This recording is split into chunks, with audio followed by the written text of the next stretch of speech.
크로닉 하트 페일러라는 것은 뭐냐면 이제 그 원인에 따라 가지고 여러 가지 증상이 나타나는데 공통적인 것은 전부 다 컨제스티브 하트 페일러 가지고 있어가지고 뭐 누워서 잠을 잘 수가 없는 거고 가래에 뭐 이렇게 빨간 것이 좀 나오는 것은 공통적인 것이고 그 레프트 라이트 하트 페일러하고 그 프라이머리 하트 하이퍼텐션하고 전형적인 그 차이는 우선 그 혈압이 그 카디악 아웃풋가 떨어지니까 그 혈압이 뚝 떨어지고 레프트 벤트리클 페일러라든가 이런 경우는 혈압이 떨어지니까 이걸 보상 쪽으로 하트 페일 쪽으로 가고 이젝션 프렉션도 떨어진다. 그리고 이제 펄머리 하트 하이퍼텐션도 있을 수 있는 것이고, 근데 이제 펄머리 하이퍼텐션인 경우는 물론 이제 아터리나 베인이나 뭐 조직이나 여러 가지 원인이 많이 있지만은 펄머리 그 아터리 하이퍼텐션하고 통일을 한다고 하면 그 원인은 되게 뭐냐면 이제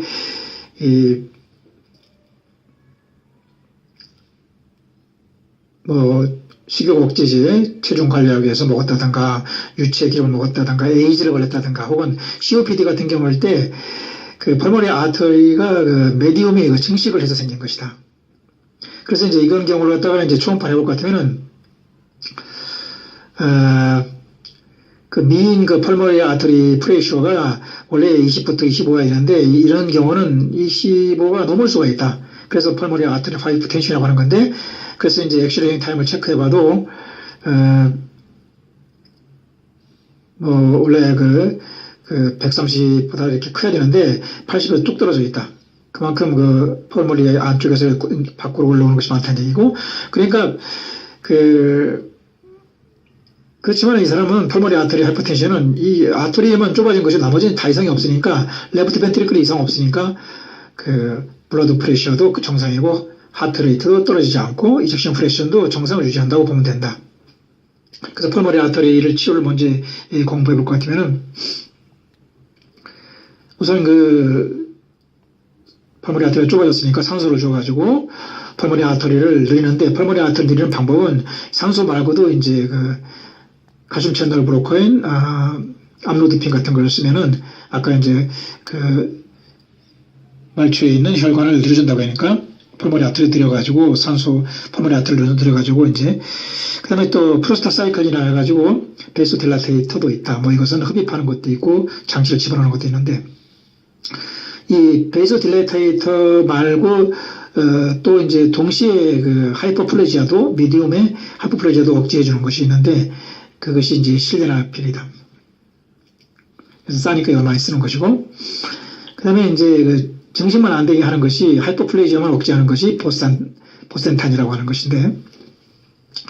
그리고 이렇게 혈관이 좁아진 데에는 스럼보스가 많이 생기니까 스럼보스 치료하는 그 약에 대해서는 뭐 아스피린이라든가 헤파린인가 와파린 먹는 약 그걸 알고 있어야 되고 그 다음에 이제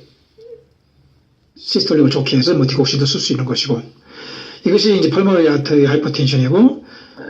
그 다음에 이제 그 레프트 벤트리클이 이제 뭐 하이퍼트로피 됐다든가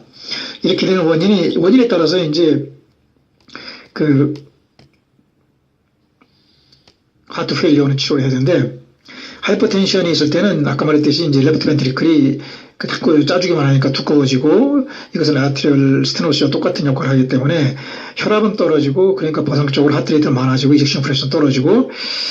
그러니까 이제 소순환만 되고 대순환이 안 되니까 뭐 펄머리 하이퍼텐션 증상도 나타날 수가 있는 것이다. 이렇게 이제 레프트 벤트리클이 스트레스가 먹었을 때 나오는 물질이 NT-proBNP라고 하는 물질이 이제 정상보다 올라갈 수가 있는 것이고 그래서 이렇게 레프트 벤트리클이 이렇게 그 두꺼워지고 하이퍼텐션이 의심스러울 때는 우선 그 스트레스도 이렇게 줄여주고 베슬도 딜라테이션 시키고 그 펄머리 그 컨제스티브 하트 페일리어도 치료할 수 있는 그 엔지오텐신 컨버팅 엔진 이니비터라든가 엔지오텐신 2 리셉터 브로커 같은 것이 좋고 근데 이제 피 검사를 해보니까 뭐 트로포닌이 정상보다 올라가 있다 이런 경우는 에키토마약 임팍션이 되는 건데 이런 경우는 이제 우선 산소라든가 혹은 몰핀이라든가 니트로글리세린에다가 확장시켜주면서 페인도 이렇게 줄여주고 베타 브로커를 써가지고 그 베타 그러니까 프로프라놀 아까 배웠지 이런 걸로 해가지고 뭐 그 심장을 좀 쉬게 해준다든가 그리고 이제 다시 재발 안 되게 해서 뭐 엔지오텐신, 알도스테론 리셉터 브로콜 같은 거 쓸 수 있는 것이고 그러니까 이제 하트 페일러는 그 케이스 바이 케이스로다가 치료해야 된다는 것이다. 어레스미아 갔을 때는 그 신경이 흥분이 안 되게 해서 클래스 1, 3라든가 혹은 베타 브로콜을 쓰는 게 좋겠고 그 류마틱 팩터 같은 것이 있다든가 혹은 또 이거 임윤 디지즈인데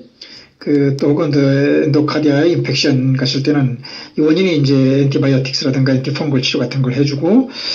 또 그 팩터 류마틱 팩터라든가 또 엔티바디 물질들 그러니까 이제 뭐 임윤 물질이라든가 혹은 밸브에 잘좀 들어와가지고 여기에 뭐 그